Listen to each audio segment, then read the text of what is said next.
This is The Joe Gaither Show on BamaCentral.com.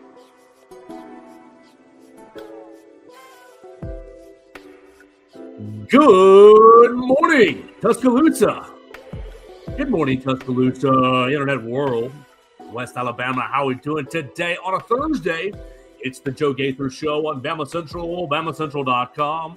Hope you and yours are doing well. We're having a lot of fun out in Omaha. You're watching us on the Bama Central YouTube channel, the Bama Central Facebook page. You're listening to us on Apple Podcasts, Amazon, Spotify.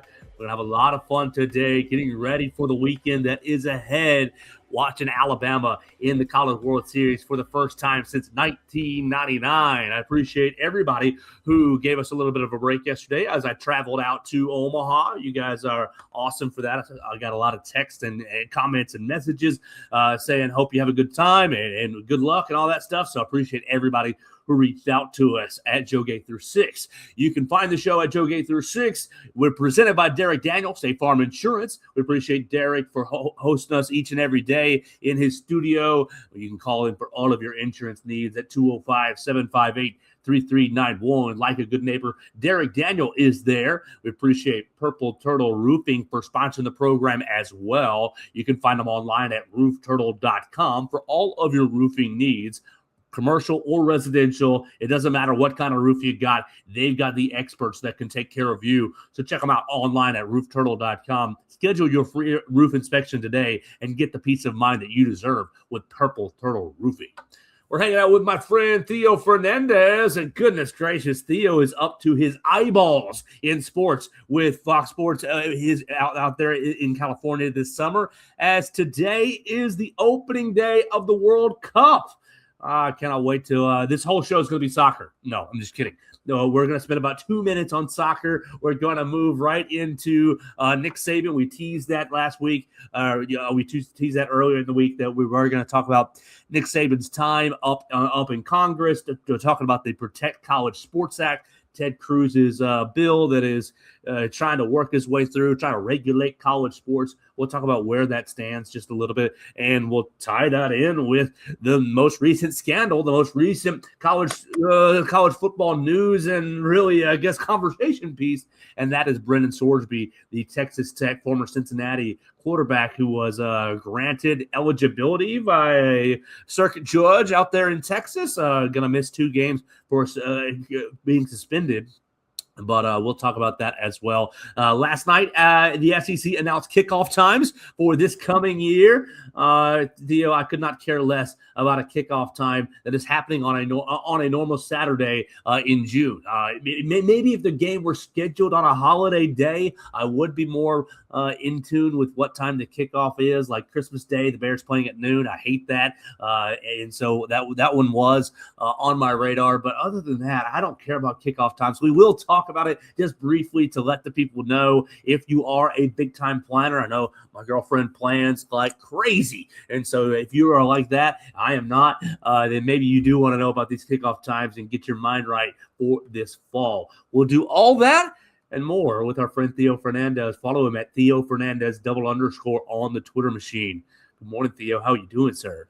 Doing great. World Cup ready to get up and at it. So it's a good morning. It's an exciting morning here. Absolutely. Let's start with the World Cup because we'll just knock it right out. Each day that we're doing the show, I want to pick the World Cup games of the day. I want to put it all out there that we are not soccer. Well, Theo is a soccer expert now that he's been working, preparing for the World Cup. I am not a soccer expert, so don't take my picks to the betting window, but just keep them in the back of your mind if you'd like to place a wager with your friends or in your head. That's how I place a wager, Theo, is in my head. I think I probably would have bet $20 on side A. And then at the end of the game, when side B wins, I think, well, I saved my $20 because I didn't actually bet it. But today's games, you got 2 games starting off action, and it's going to be starting down in Mexico. Let's start with the 2 games. So we'll just make our picks real quick. Mexico is taking on South Africa at 2 o'clock, and South Korea is taking on Chechnya at 9 o'clock. I am going to take the home side, Mexico, to win 2-1. and I am going to take South Korea to win 1-0 in these two games. What's the scuttlebutt around Fox Sports around the kickoff of the World Cup, and what do you think about these games? Well, there are going to be some big problems if Mexico does not win this opening game. South Africa hasn't qualified for a World Cup since 2002, with the exceptional one they automatically got in 2010 when they hosted. Not a particularly great team. Mexico should win this game. Easy opportunity to get 3 points and get off to a good start and get all the fans excited. You got a pregame Shakira concert there. So everyone should have a good time in that Mexico game. So I agree, Mexico win. South Korea, Czechia is a pretty toss-up game. South Korea has a player playing in his 4th World Cup, captain. They've had a good run lately, and they're both pretty even odds to advance to the knockout round. So I'm going to go 1-1 draw on that one, and they both probably pick up enough points to move on. I like it. So be watching that on Fox today, 2 o'clock and 9 o'clock if you are interested in some soccer. I know Team USA gets going tomorrow night, so we'll talk about that tomorrow. Everett, wow. I mean, Everett Osmer is a man of culture. He says, I went to watch Leo Messi at Jordan-Hare Stadium. So, Everett, leave me a comment. How was it? Was it a lot of fun? The sites on the social media, I mean, I know we're not really big giving Auburn a lot of credit, but the sites on social media were awesome. They looked cool. They looked like a lot of fun. He said Everett says he was with some friends. It did look like a very cool atmosphere over at Jordan-Hare Stadium. So give Auburn, the Auburn faithful and the Auburn people a lot of credit for that. And Messi scoring that penalty was a very nice moment. I guess Argentina scored as many points as Hugh Freeze in his last game. Right there as Auburn's head coach. So they were honoring Hugh Freeze with that 3-0 victory. He said best crowd ever. So there we go. Not better than any Iron Bowl for Everett Osmer over at Jordan-Hare Stadium. So yeah, we're both taking Mexico. Theo's taking a draw in the second game. I'm just going to take South Korea for the fun of it. But look, don't gamble on our picks, or maybe gamble on Theo's picks because he's been paying more attention than that. Gamble at your own risk. We'll just say that. And that should be the message to Brendan Sorsby. Gamble at your own risk because you should. Well. See, you gamble at your own risk. It doesn't matter. You'll still be eligible. What is this? And now you've got the offshoots, Theo, of, Georgia, these Big Ten schools. We're not going to schedule Texas Tech out of conference. We're going to ice them out. Everybody's mad at Texas Tech because they're just throwing around all this money and they're defying all the rules, going to court, getting Brendan Sorsby eligible after he, what was it, 9,000 wagers, 9,000 bets over the course of a couple of seasons for his team at Cincinnati, maybe, and against other teams. Theo, what in the world is going on with the NCAA, and what in the world is going on with college sports? If you can make 9,000 wagers and some of them be on your team and still you get a 2-game suspension and you can just keep playing your next season's eligibility. What in the world?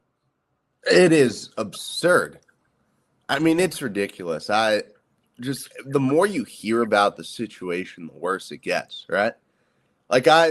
You first hear, okay, a guy was placing a bunch of bets. Other college athletes have placed bets before. We know athletes are gambling. And then you hear just the scale of what Sorsby was doing, including, like you said, those 40 bets pertaining to his own team. And it's just like, how in the world is this guy possibly playing? Joe, I mean, I grew up reading about Pete Rose and the Black Sox and City College in New York winning a championship and then having to drop out of D1 because their players were point shaving. And my entire life, even up till recent years, it's Calvin Ridley. You are suspended a whole season. The one consistent thing seemingly in enforcement of rules in sports is that if you gamble, you are punished very, very severely. How does this possibly happen? How is a 2-game suspension a real thing that this man is going to face? I'm baffled by it in every way, shape, and form. Yeah. What did the judge say? They said, it'd be too harsh to punish him. It'd be too the judge basically was talking about he's got a gambling addiction that you can't punish because the mental health aspects of look. We respect mental health on this program. I deeply do. I have my episodes sometimes, and some of y'all know about them, and some of you don't. It's okay. Like if you're battling something, talk to somebody. Absolutely, and treat it seriously. But I find this a slap in the face. I find this a disingenuous basically excuse. Oh, my mental health will suffer if I can't play football this season. Well, maybe your mental. You've got to take some sort of punishment here. You've got to, and 2 games, a 2-game suspension is an absolute joke. I mean, you just mentioned Calvin Ridley. Calvin Ridley was gambling, placed a wager in the, was it Falcons or Titans at the time? Titans facility. Yeah. No, I think it was still Falcons. Yeah. Okay. Falcons and said, oh, I didn't realize I couldn't gamble while I was in the facility. Said I wasn't placing wagers on the Falcons, but my phone was in the facility, and I pulled up the DraftKings or whatever it was and made my picks. It's like we're going to suspend him for a whole year, but this joker can gamble 9,000 times, transfer, leave Cincinnati in $1 million lurch because of contract dispute. Like the whole thing, it just screams defiance. And look, we respect mental health for sure, but I find that to be such a farce excuse for why I can't face punishment. Look, does it hurt my mental health when you get suspended by a team in high school? Look, I had academic issues in high school, and I couldn't play spring football one year. Did that hurt my mental health? Yes, it did. But it also was a lesson of, hey, you need to clean up your academics and take your medicine and do better the next semester. Like, it just blows my mind, the lack of accountability. You've got the Texas Tech head coach, Joey McGuire yesterday, day before, going, well, he didn't murder anybody. It's not like he killed anybody. He was throwing all kinds of things. Well, it's not that bad. And it's just like, when are we going to have an adult in the room step up and say, no, these are the rules. You broke them. You have to pay the punishment. And unfortunately for you, the punishment is you're suspended and you're no longer eligible to play college football. Absolutely. And did you, to try to put this into words, you can make an argument that people don't get punished enough for other off-field incidents that happen, right? Whether it's, a domestic violence or just anything that players get in trouble for. You make the argument that, look, people don't get suspended that long for this, so why would they for gambling? It is a completely irrelevant argument because I believe that people should probably be punished more severely and have to sit out games more often for off-field issues. That's a viewpoint that I generally hold in most cases with sports. But at the end of the day, that stuff, it doesn't threaten the integrity of the game that's being played, right? So you can't point to punishments for some other kind of violation as a reason why people shouldn't be punished for gambling, because ultimately they're completely unrelated. Yeah. Sorsby needs to be punished. Yes, and I realize, Texas Tech is trying to be this, new blood, Johnny come lately. We're here to really take advantage of all the new rules and throw our money around. Obviously, we saw Najee Kennedy. It would really put them on the forefront of the softball thing, using that $1 million and paying them back with high notoriety. Like Texas Tech in the playoffs this past year, they want to stay relevant. They want to stay really on the up and up. But you gambled on a quarterback. Pun intended. You gambled on a quarterback in the transfer portal that you didn't do your due diligence on, right? And so now you're stuck with, hey, maybe we have to play a lesser quarterback. And sorry, Texas Tech, but this is a lesson that you need to learn if you want to be a blue blood. Maybe you need to do better due diligence on the players that you are pursuing in the transfer portal. Maybe you need to pursue different players in the transfer portal or throw money. Like, where were you, Texas Tech, in the Sam Levitt game? You made the wrong decision. You went after and you paid a quarterback that had all kinds of outside of the game, inside the game issues. And I'm sorry, you should be burned.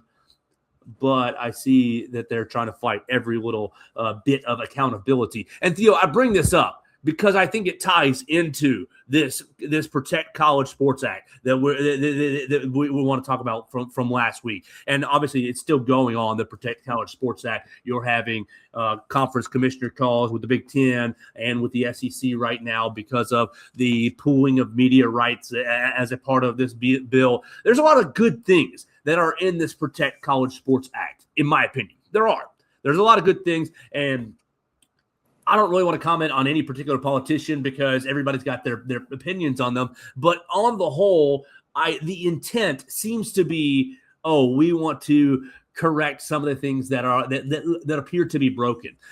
Do I agree with everything that's in the act? No, I don't. But I think that a lot of it is good. My biggest problem, before I get into any little pieces of the legislation and kind of detail some of the things, my biggest problem is what happens when you look at the act, the Protect College Sports Act, and one of the aspects is NIL related and pay for play. What happens when player XYZ says you're limiting me? I know that there's going to be some antitrust laws and some antitrust, some exemptions that are placed in the act. But I just think that people are still going to go to sue. And instead of suing in your state court, in your local court, you're going to have lawsuits go to federal court. And so with this Brendan Sorsby case, NCAA puts down a ruling, you're ineligible. He goes to court, and Texas Circuit Judge says, you're eligible. You just got to be suspended for 2 games. Everything's going to be challenged. Everything's going to be going to court. And so I'm wondering, like, this Protect College Sports Act, it looks real nice on paper. It's got a lot of things that probably will help all of college sports, not just football, but all of college sports.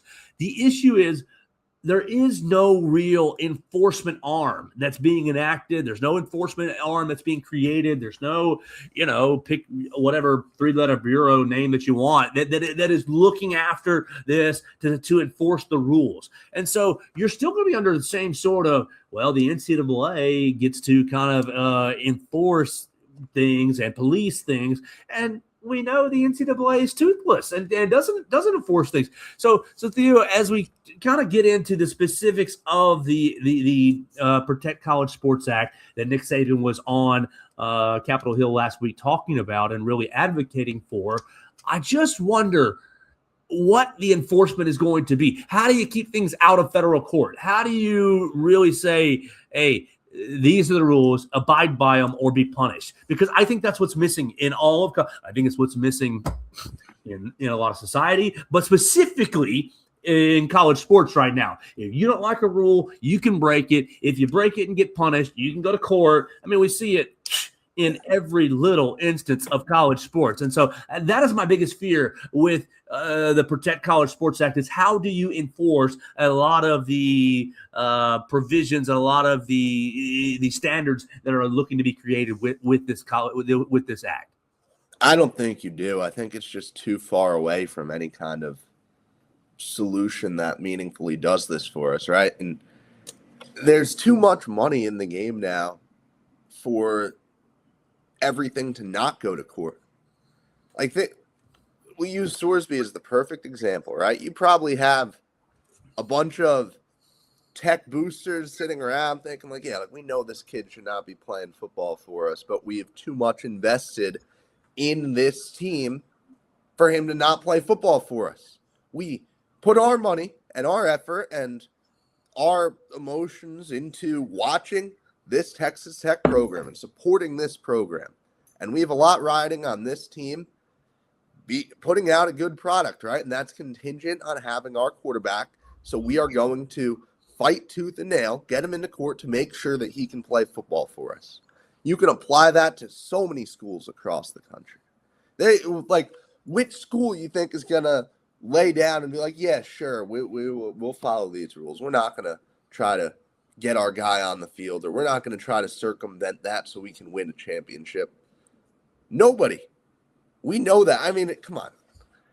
you honestly are kind of right, I would say, with you need a 3-letter organization. You need somebody who's not the NCAA, who has some real power, who has the ability to not just enforce the rule, but enforce it quickly, enforce it, so that you can make a ruling and that will apply for the duration of a season. And that, we shouldn't, I've heard the words preliminary injunction way too many times over the last 6 months. And frankly, it shouldn't have to. And we shouldn't have to worry about, guy having to get into court before a game so we can get out. I'm tired of all of it. I think we all are sick and tired of all of it. I mean, I think I'm okay with the idea of one free transfer and then you sit out, right? I think most people are, and I assume you get a second transfer. Like if your coach leaves or something, you can hop in the portal. And I think there's good in that. I see the very thin foundation of what could be something, but it is not a very strong foundation here. That aspect of the bill is really what I think is the strongest.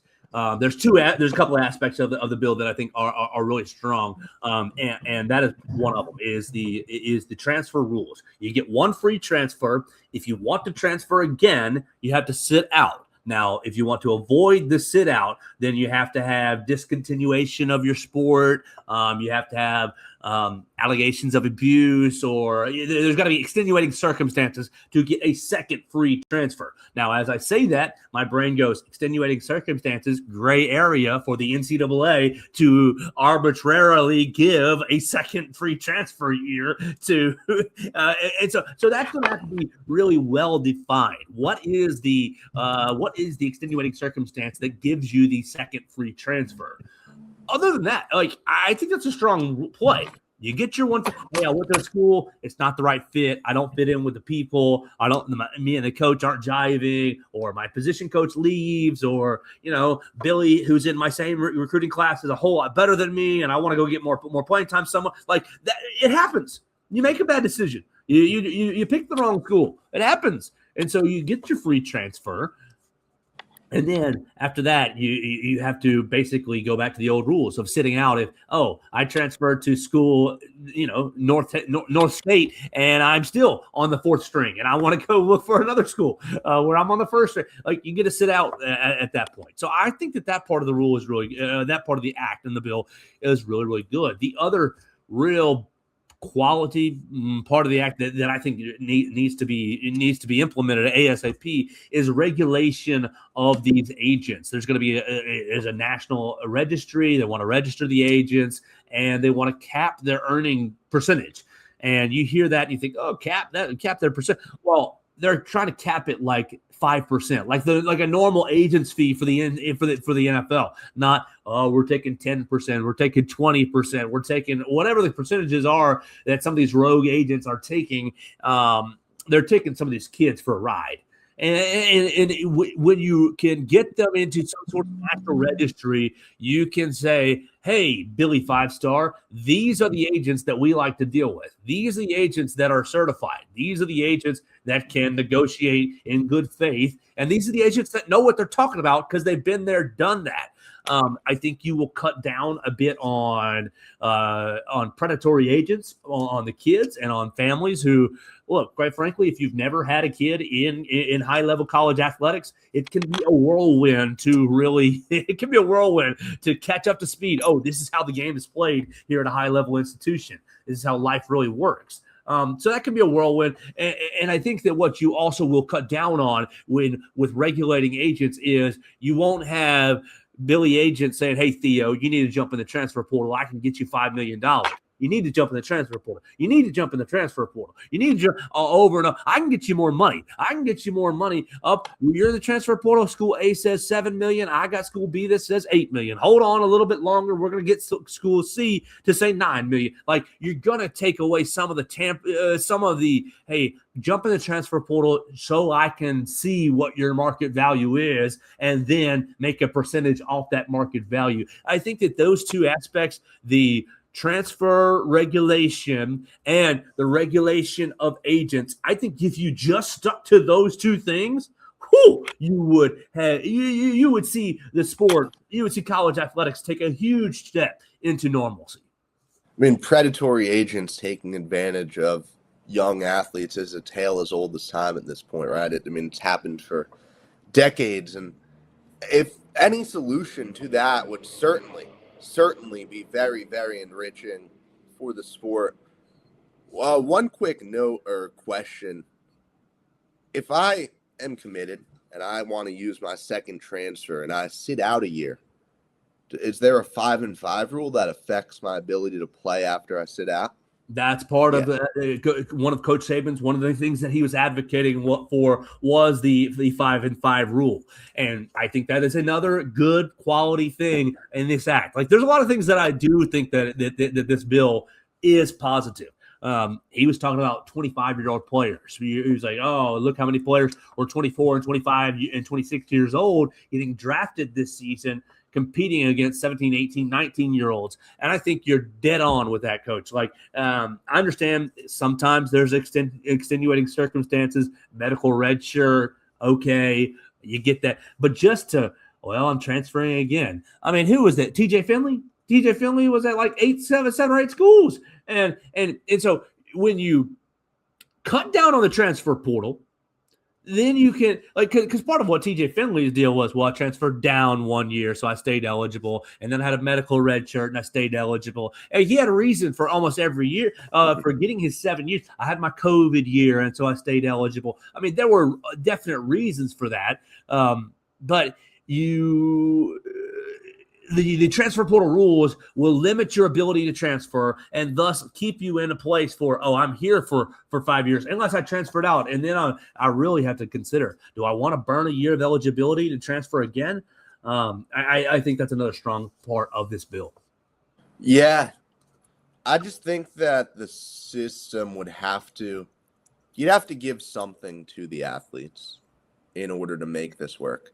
Because right now, like, this really just at face value feels like it screws over these athletes who right now obviously have a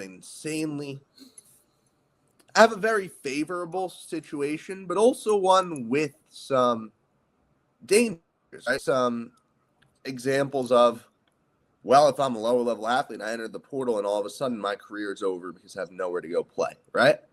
So there are certainly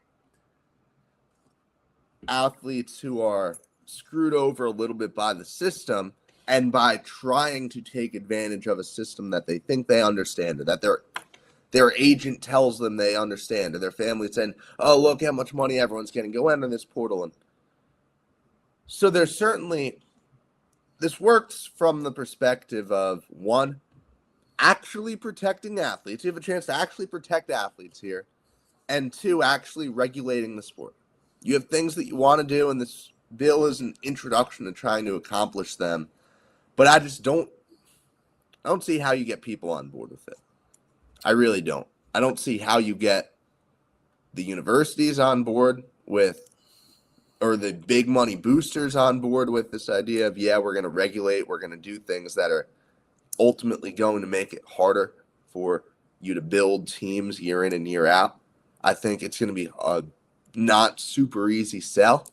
And I think for the athletes too, saying you can go out and have the best year of your life with a year of eligibility left, right, with some smaller school, and we are going to prevent you from entering the portal and making life-changing money the next year. Like, that inherently is going to be a very difficult thing to get anybody on board with. Well, you're getting right into the part that I don't really agree with, and I think it's problematic. And I think you're exactly right. Look at who's drawing up these bills. Mm-hmm. High-level politicians, great, good for them. Not criticizing that. And high-level coaches and high-level administrators are all keeping their hands and trying to figure out what, they're writing these bills. They're writing the rules. Is there athlete representation? Where are the athletes at this table? They don't get a seat at this table. And so a lot of what I have a problem with is that it feels like they're trying. Some of this feels like they're trying to put the toothpaste back in the tube a bit. Let's go back to 2003, 2005, 2010, where the administrators and the coaches have all the power and the players are just kind of, you're playing for me now because you committed. It's a difficult balance. I do think that the transfer rules had kind of served both sides because, look, it is a nightmare for the coaches to be, hey, I don't have any say over my top stars, future. He can jump in the transfer portal or he can squeeze me for another $10 million. Like, they need to be compensated. They need to be compensated and compensated well because this is a $100 million business. It's a $1 billion business. Like, college sports is big monies. They are the labor. They need to be compensated well.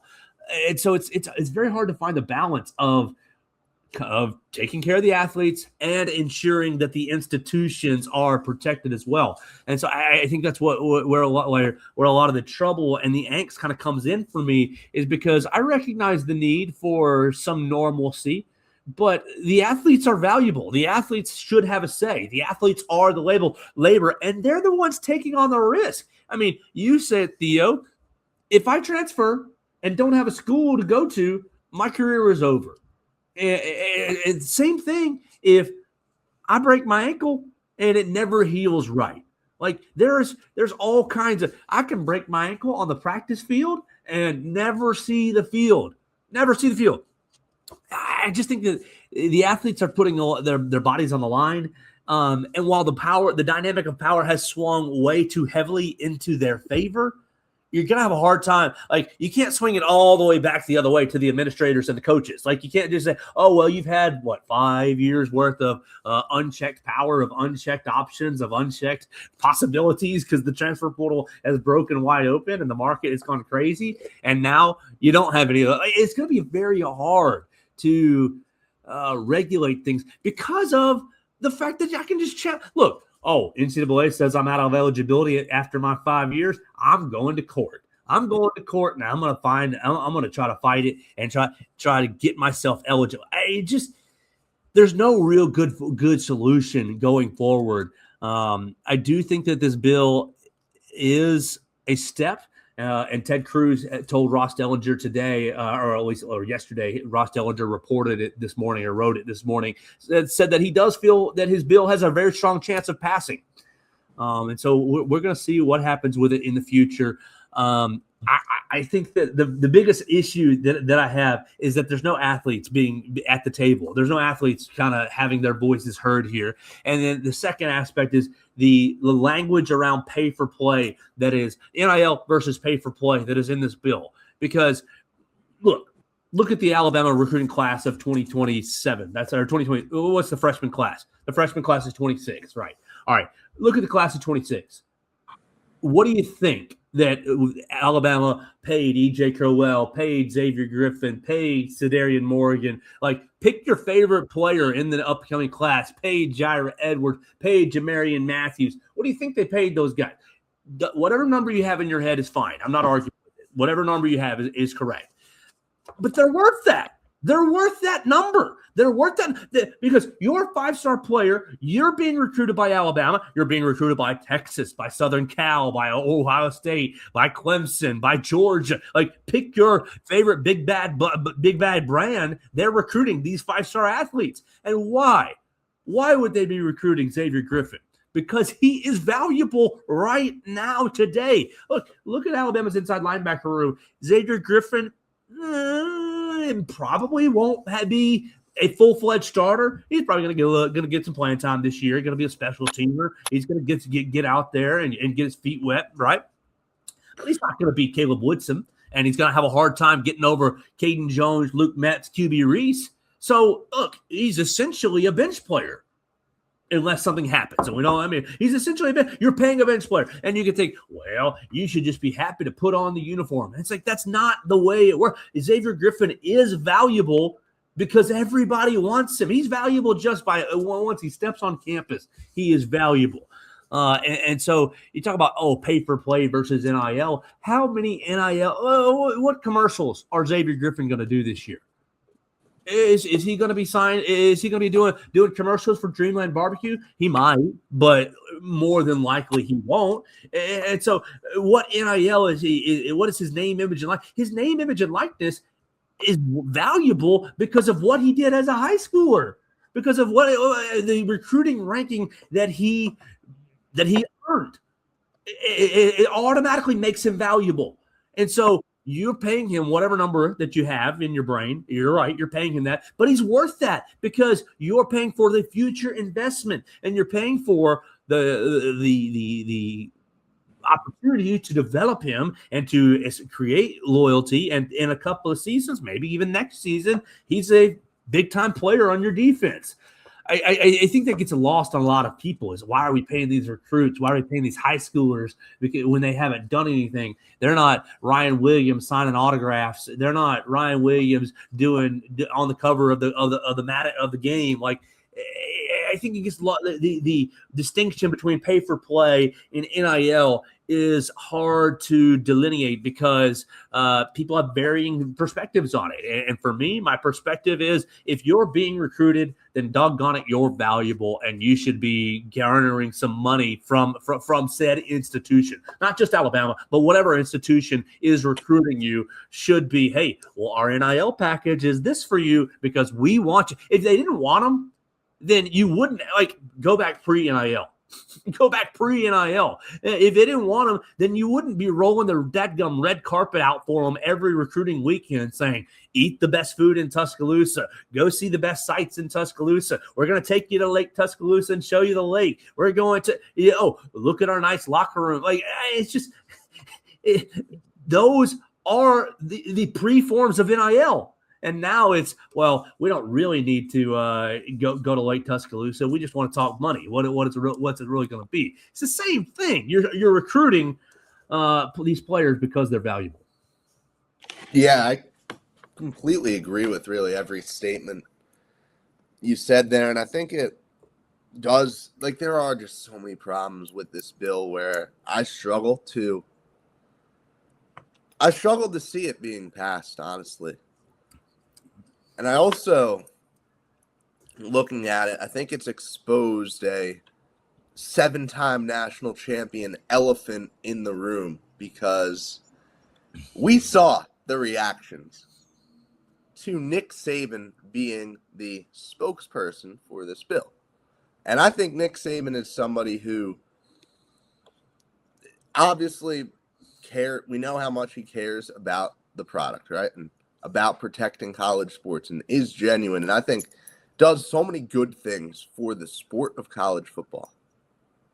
But I also think that there's going to have an incredibly hard time getting people on board with him as somebody who's trying to bring positive changes because every time he does, you know exactly what the reaction is. It's, Nick Saban was the only guy paying players for 15 years, and then he had to leave the game because everyone else could do it too, and now he wants to police how other people do it. You know that same argument is thrown at you in every direction for everything that he does. And it's not the correct argument, but that is the reality of what we're going to face by that is what that's the way that we can diminish Saban's legacy. That's what people have to hold on to now. So that argument, that discourse that you saw throughout the last week, that's not going anywhere. Yeah, I totally agree with you. Because a lot of things that Nick Saban did say, I agree with, but he's not the right messenger because people are just going to, you got the Alabama fans who, everything he says is absolutely right. And you have everyone else that he tormented for the last 15 years being like, look, old man yells at cloud.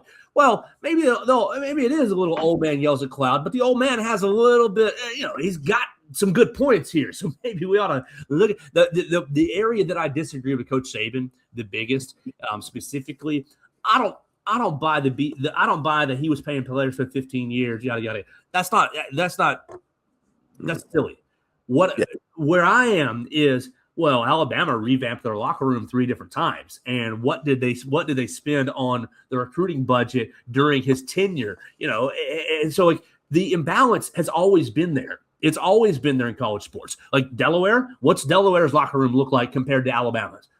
The imbalance is there, and it's been there not just from the NIL era. It's been there my entire lifetime. And so you want to talk about competitive balance? Well, we haven't had competitive balance for 36 years at least. And folks that are older than me can speak on before that. But like you haven't had competitive balance for a long, long time. And so I don't really think that you're going to find competitive balance again in college sport. When have you ever had that? And so this whole we need to change some things to have competitive balance again is a total farce argument to me. Yes. Go ahead. Finish up. I know you're about out of time, so whatever you got. No, I was going to make a quick reference to the new basketball practice facility, right? How much of a draw is that? Because first of all, I'm astounded by the practice facility. I know we haven't talked about it since those videos came out.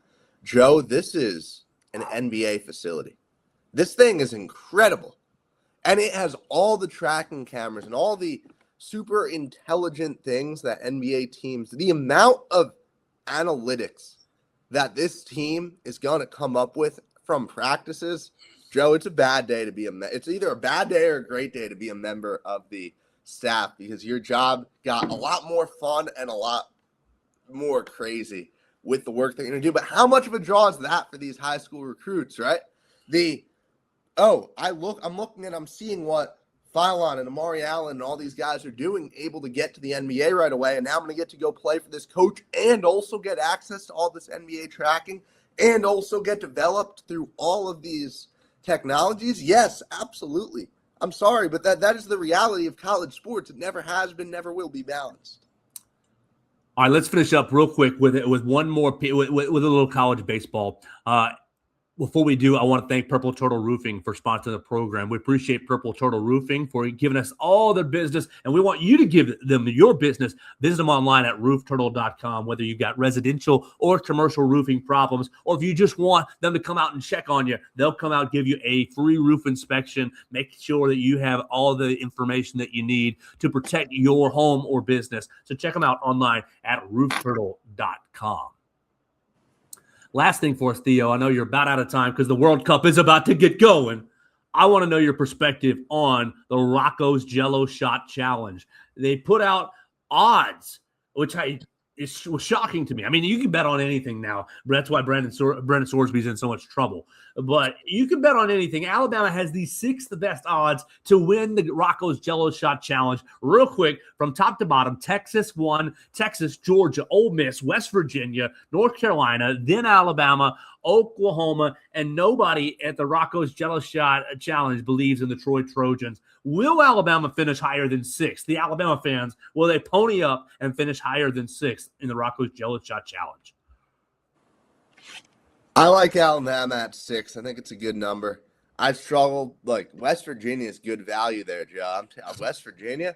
You're telling me those fans, they were in what, 5th? Yeah. Get out of here. Top 3. Fourth.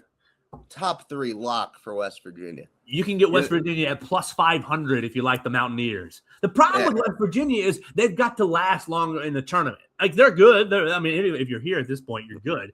But like, it's a combination of who is the most debaucherous fan base and which teams will last the longest. Yeah, but West Virginia is in the easier pod. Yeah. They open against Troy. West Virginia, I think they'll have some fun there. There we go. So good. We'll watch what the chalkboard says this week. I think I'll have a couple. I'll find my way to Rocco's at some point and get a Jello shot for Theo for all the work that he has done for covering this baseball team. We have media day over at the stadium at 1:00. So you'll be able to see some Alabama press conferences. You'll be able to see some practice footage. I'll be able to see some practice, and you'll be able to see all of that on the Bama Central YouTube channel. Tomorrow, we'll probably pick up some of this conversation with Theo, and I guess it's probably about time to catch up and talk about the basketball facility. We're almost caught up from last week's just conversation dump, content dump while we were off. So we're still catching up. We'll talk about the basketball. We'll preview all of the baseball. I want Theo to take us back to the April game against Oklahoma, where Alabama put up 10 runs in the first 2 innings and knocked out the Oklahoma starter. So we'll talk about that with Theo tomorrow. Theo, Nana, I hope you have so much fun today. It's going to be a whirlwind over at the studio. A lot of soccer. I hope for your sake there's a lot of highlights, a lot of goals, or a lot of fights, or a lot of red cards for you to cut up and make good video edits of. I hope you have such a great day, man. Thanks, you as well.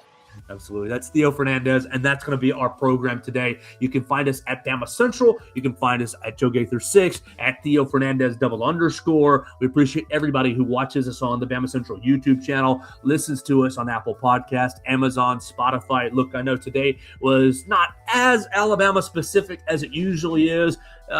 It's the summertime, and we're just trying to catch up from last week, get you set up for this week. Everything going on. It's just a busy and fun time on the Joe Gaither Show, and we appreciate everybody who joins us each and every day. I had a lot of commenters today. Jeremy Scott, we had Everett Osmer, we had all kinds of people in our comments. I appreciate everybody who checks out the show on their favorite platform. So we'll talk to you tomorrow right here from Omaha on the Joe Gaither Show on Bama Central, BamaCentral.com.